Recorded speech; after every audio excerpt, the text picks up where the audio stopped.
So here we can see where the gasket is not making good sealant right here. Right here we see that it's got this opening, which it should be like that.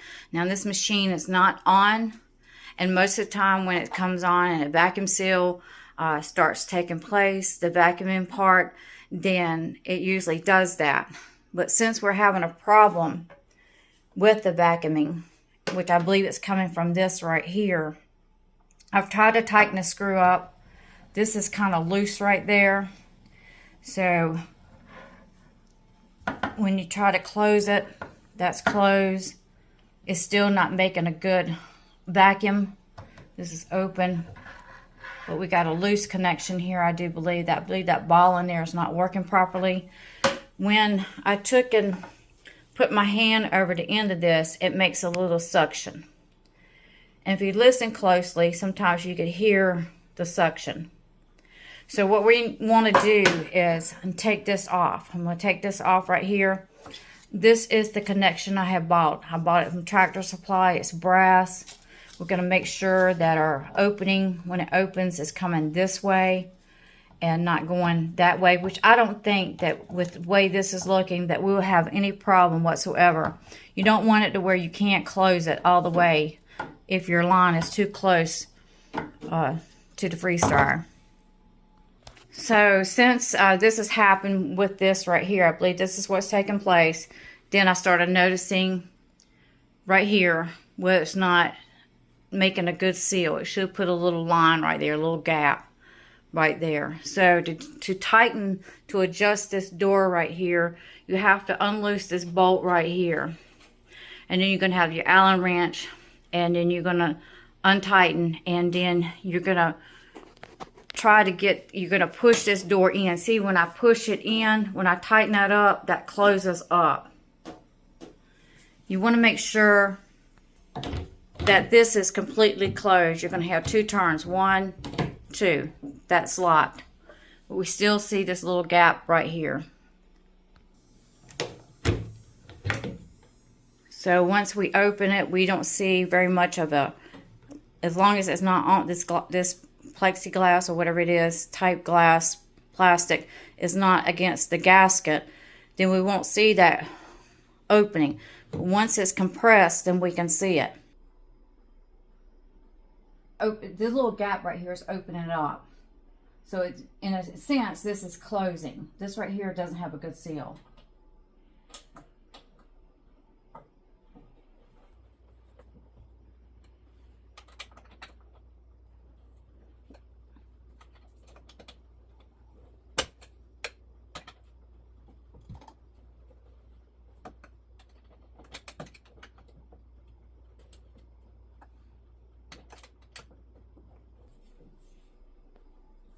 We got just a little bit more left.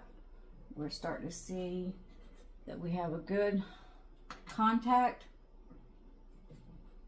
with the gasket.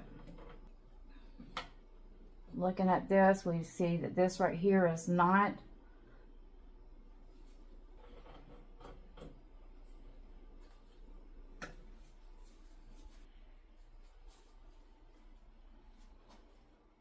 Out. I see I've got this is opened up really good, but when this suction takes place, this is going to suck even more.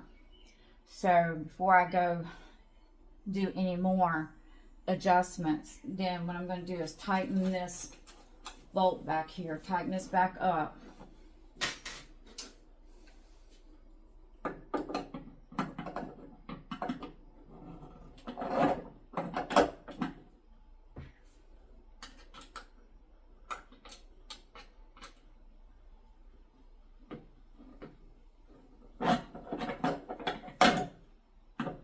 Hair pliers probably better, but you're not going to over tighten it anyhow.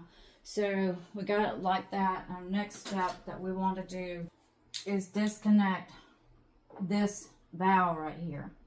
We're going to disconnect it. We're going to put some more plumber's tape on there. We're going to be sure to get all this plumber's tape off completely, and then put more plumber's tape. And we're going to go counterclockwise with that plumber's tape 4 times, at least 4 or 5 times. We're going to see if this is tight. These are tight enough on here. I don't think this one is. But you might be wondering why this is sitting here. And the reason that is because this wasn't, I could tell that some air was being sucked in here. And I had bell peppers into the freeze dryer. And I've been having some complications where it would show an error 8. And so this time I said, I felt the suction. When I put my thumb there, you could feel it gradually sucking your thumb in. And I said, well, if I had like a little ball to get me through this freeze drying portion here that I'm freeze drying, maybe this will work. And so I went and found this, and because it's not doing good vacuuming, the freeze dryer, then it took longer for the product to freeze dry, So I put this on here, and this got us through. Because most time it would just get to a point when you think this thing is finally going to be working, you would hear the sound and it throwing out the code, the error code, that there's a vacuum issue. So that's why this is here. We'll put this aside. This right here goes into a bucket where when you're defrosting, you're draining your freeze dryer, then the moisture, the water goes into the bucket. You never want this to be sitting into the water, because if you do, it's going to suck the water back up into your machine. So now we're going to try to get this off, see if I got it tight enough. That was easy.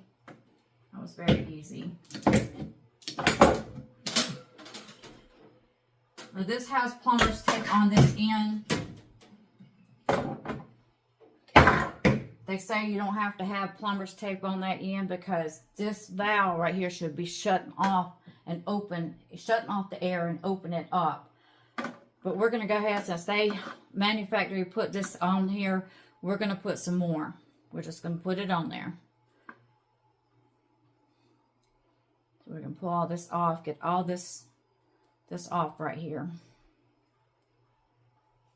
That was pretty simple. So I'm going to set this aside, get the rest of that tape off of there. Still feeling moisture come out of there. Let's see if we can get this off. Might have to put this on here to get it off.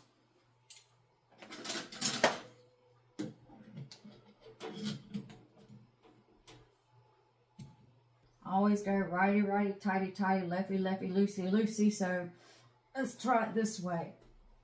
Okay, because of the angle, I had to really kind of get in front of this. So we got our tools on here, and we just got to get it off. I'm trying to watch this hose right here. I was trying to wring this off, but honestly, it wasn't working.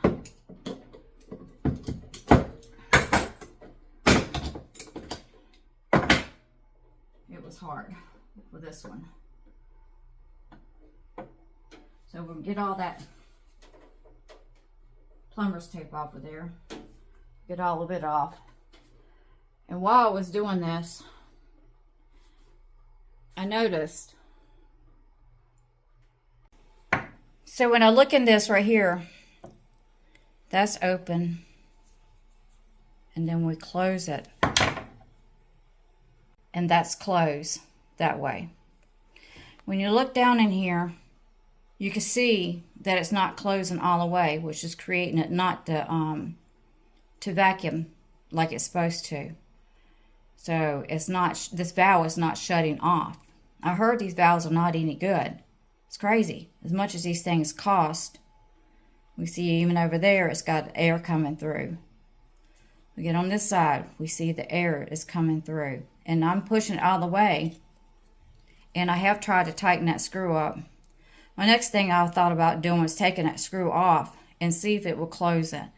But you know what? Why go through all that? Just don't really know. You got to run then you got to run the freeze dryer. So you can say vacuum cleaner. You got to run the freeze dryer to see if it's working properly. So we're just going to go ahead and change this out. We're going to put this new one on here.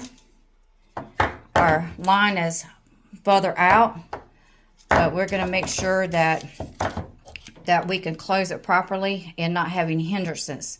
So we're going to take all this tape off right here. We're going to wrap some more around there. We're going to be going counterclockwise. Be sure to get all this tape off. We're going to be going counterclockwise 4 to 5 times. we're going to go ahead and put some more tape, plumber's tape on here right there. Do the same thing counterclockwise. I'm seeing a lot of rust in here. So while this is off, we're going to give this try to spray it out, clean it off.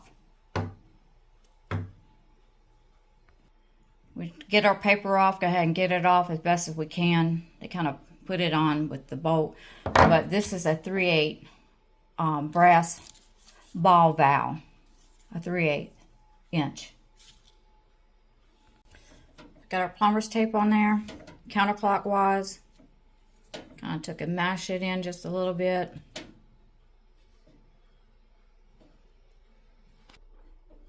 So we've got our plumber's tape on here and we have mashed it around it. Make sure it's secure on there, counterclockwise.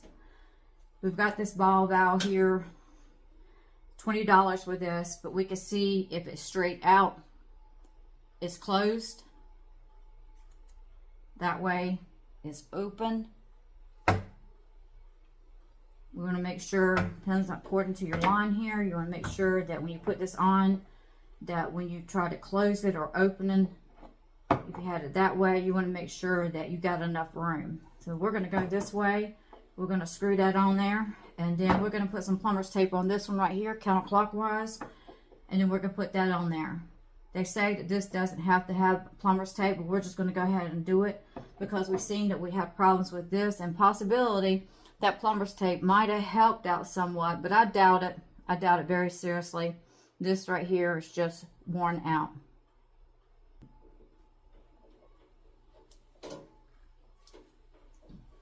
We're going to take our tool and tighten it back up.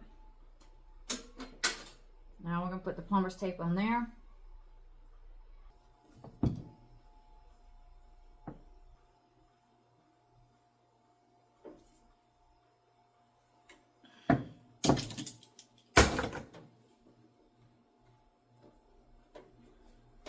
Okay, I was trying to keep this immobile as possible. Close, open.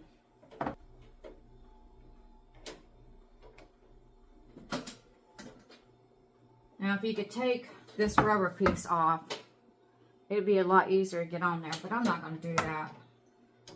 I believe it came in from the manufacturer like that. So I'm just going to leave it. Probably should have put this on first. It'd been a lot easier to put this on first. This was definitely probably been better to put this on first. Definitely.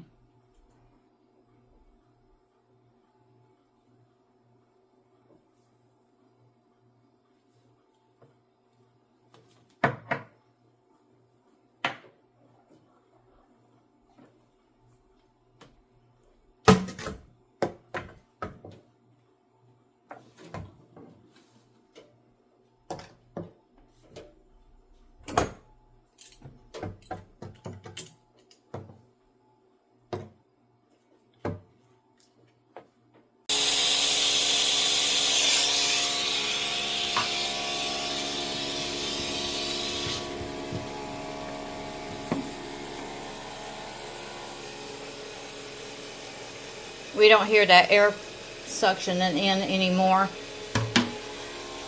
So we're doing a function test. We're doing our vacuum function test. I've already changed the oil into this unit right here. I put fresh oil, not like say repurposed oil where you kind of change it out and drain it and filter it out. This is new oil, so sometimes that could play effect onto it. Your gasket could play effect onto it. We see here in this gasket right here, it's got a wide ring all the way around. So it's making very, very good suction at this time. It's vacuuming. It's really doing what it's supposed to do. Now to be honest with you, I've never seen it that wide. And so that's pretty awesome. We did make a few adjustments here onto the door. Never done anything to this Harvest Right unit here. It's always worked perfectly, but it's that valve right there. So it's worth putting 20 bucks on there and fixing it yourself and going in and have it done. We can hear the pump running. This is where you check your oil level at.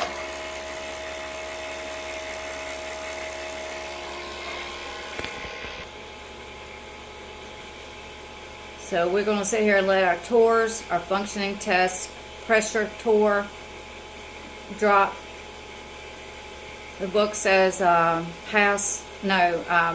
500, but I believe you can go, to what I found out, you can go, keep running it past. You want to make sure that this pressure right here gets a little below 500, but you can let it go below 500 if that makes any sense. You don't really want to stop it. You want to make sure to run this functional test all the way through.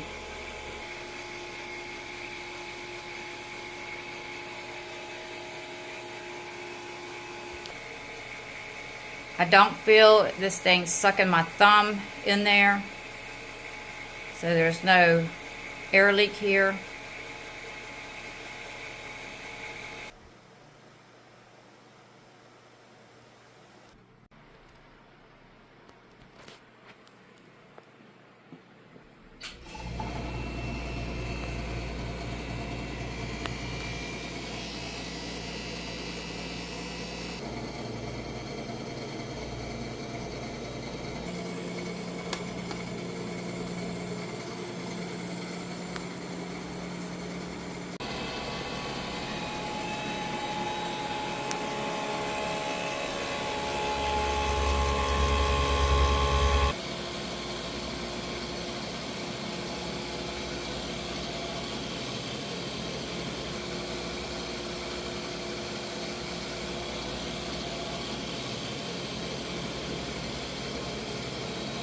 So we are at our final dry here. And you see where it says high room temperature. Batch process time may take longer. It's probably about 78 degrees here. You see our tour is 347.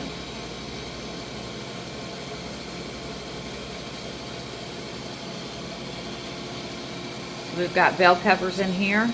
Everything's been working really smoothly here. I've had no problem whatsoever. I keep a fan on to my pump here because it does get hot in this area right here. Even though I gave it room, a lot of ventilation, it still gets warm. That's why that reading is right there. I like to do my freeze drying into the winter because it will heat up your house.